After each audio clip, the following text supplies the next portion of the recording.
ভাই তামিল ভাই আরো দাও সময় তামিল ভাই হাতিয়ার।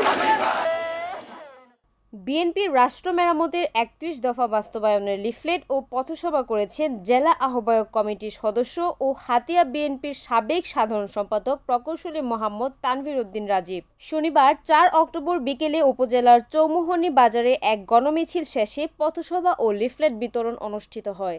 নোয়াখালী ৬ হাতিয়া আসনে বিএনপির মনোনয়ন প্রত্যাশী সাবেক সাধারণ সম্পাদক তানভীর উদ্দিন রাজীব পথসভার বক্তব্যে বলেন, দীর্ঘ আন্দোলন সংগ্রামের মধ্য দিয়ে আমরা বিগত সময় অতিবাহিত করেছি। দেশনায়ক তারেক রহমানের নির্দেশে হাসিনা পতনের আন্দোলন হাতিয়া বিএনপির নেতাকর্মীদের সাথে সকল কর্মসূচি সফল করেছি।